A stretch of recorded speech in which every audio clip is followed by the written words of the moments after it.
Olá pessoal, Deus abençoe vocês. Vamos para mais um vídeo do Bíblia Todo Dia.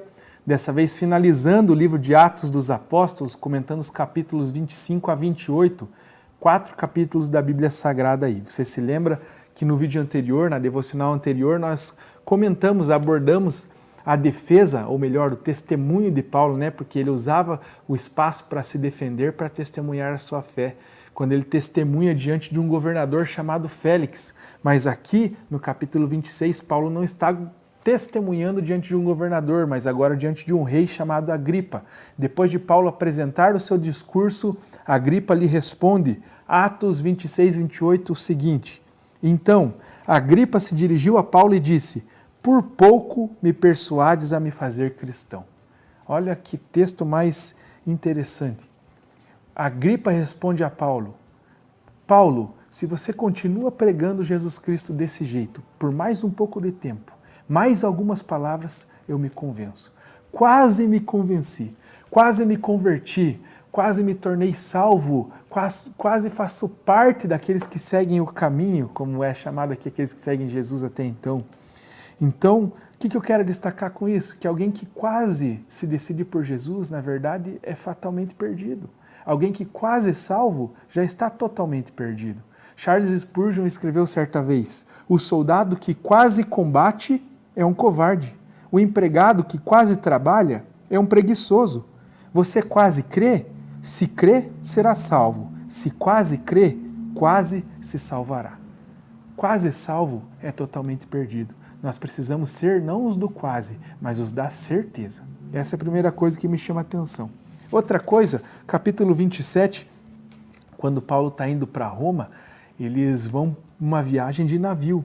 E essa viagem de navio não é nada confortável. Você leu aí no texto, escrito inclusive com riqueza de detalhes pelo Lucas, né, o autor do Evangelho de Atos, no versículo 20 do capítulo 27, ele nos dá uma informação muito importante. Ele diz assim, ó, e não aparecendo havia já alguns dias nem sol e nem estrelas, caindo sobre nós grande tempestade, olha só, tamanha tempestade que eles enfrentavam, dissipou-se, afinal, toda a esperança de salvamento. Sabe o que ele está dizendo aqui?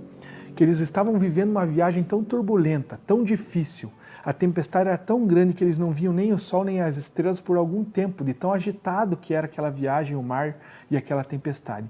E Lucas está dizendo, chegamos até a perder a esperança de se salvar dessa tempestade.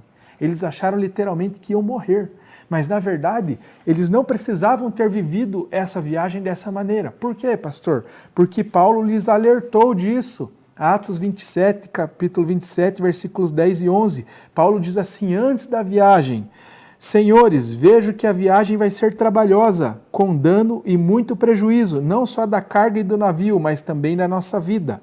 Mas o centurião, né, o comandante que estava ali cuidando dos presos, disse assim, né, diz o texto, dava mais crédito ao piloto e ao mestre do navio do que ao que Paulo dizia. Olha que coisa interessante, Paulo lhes avisou sobre o futuro, sobre o perigo. Paulo foi um sinal de Deus para aqueles homens, mas o texto diz que o centurião, que era o que estava liderando, né, o transporte daqueles refugiados, dos presos, melhor dizendo, né, dava mais crédito ao piloto e ao mestre do navio do que o que Paulo dizia. Né, ele preferia acreditar no comandante do navio. Aquele homem já tem experiência de navegar, ele sabe pilotar muito bem o navio. E aí Paulo dizendo, não vá, eu vejo que vamos ter muitos problemas, vamos aguardar. Né? Esse homem preferiu crer nos homens do que nos homens de Deus. Aqui está uma lição importante para nós. Como tem sido você nos dias de dificuldade? Nesses tempos que temos vivido de uma crise generalizada, lutando com pandemia, desemprego, dificuldades financeiras, brigas políticas, tempos difíceis, leis sendo aprovadas e muitas dificuldades sociais, em quem você prefere acreditar? Muitas esperanças se apresentam diante dos homens, mas você tem sido como esses? Como esse centurião que dá mais crédito ao piloto do navio do que o que os homens de Deus lhes dizem? É necessário ficarmos atentos aos sinais de Deus. É necessário ouvirmos e dar crédito àquilo que os homens de Deus, pela sua palavra, nos comunicam.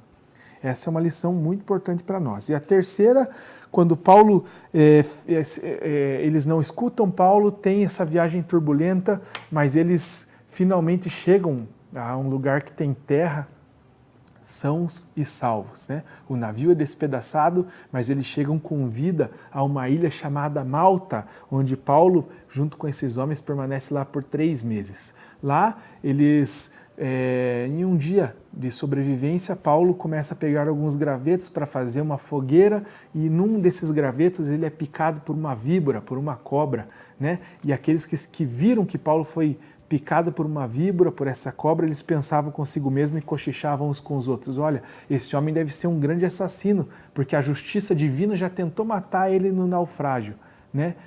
Já tentou matar ele com uma tempestade ali para naufragar o barco. E agora uma cobra está mordendo ele, esse homem não escapará da justiça de Deus. Mas aí Paulo sacode aquela cobra na fogueira que ele fez e eles ficam esperando, né, a mão dele ficar infectada, inchada, né, com sinais daquela mordida, daquele veneno, mas nada acontece com Paulo. De repente o discurso daquelas pessoas mudam. De um maldito de Deus, agora eles começam a dizer que Paulo era na verdade um Deus.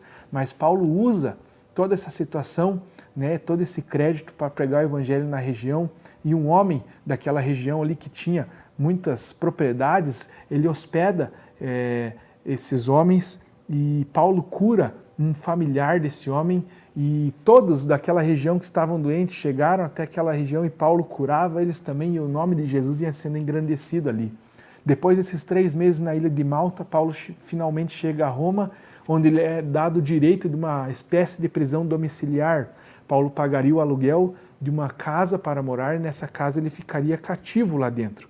Ele tinha o direito de receber visitas, mas ele não poderia sair, né, livremente para fazer o que queria. Só que o texto diz uma coisa interessante. No Atos 28, 30 diz bem assim, ó.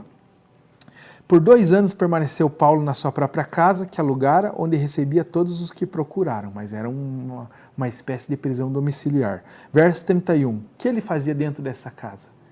Pregando o reino de Deus e com toda intrepidez, sem impedimento algum, ensinava coisas referentes ao Senhor Jesus Cristo. Esse é o último versículo de Atos dos Apóstolos.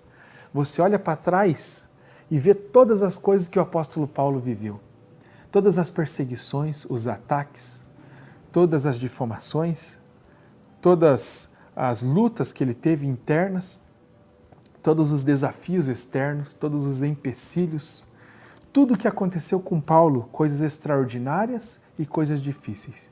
E agora ele preso, ainda preso, mesmo algemado dentro da sua própria casa, sem impedimento algum, ensinava coisas referentes ao Senhor Jesus Cristo e ao reino de Deus. Esse homem, na verdade, era um homem de Deus imparável. Para ele não havia impedimentos. Um homem preso dentro da sua casa, mas sem impedimento algum. Ele não via empecilhos. Esse homem não via motivos para parar de ser aquilo que Jesus o chamou para ser.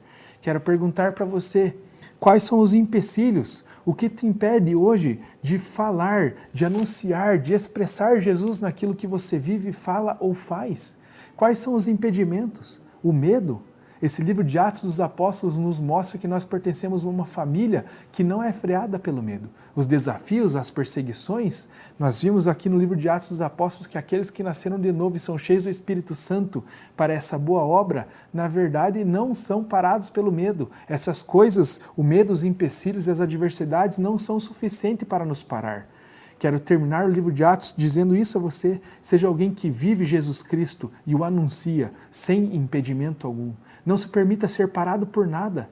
Não se permita ser parado por nada, porque nada equivale ou abate o tamanho dessa fé e dessa esperança que nós temos dentro de nós, que é Jesus Cristo.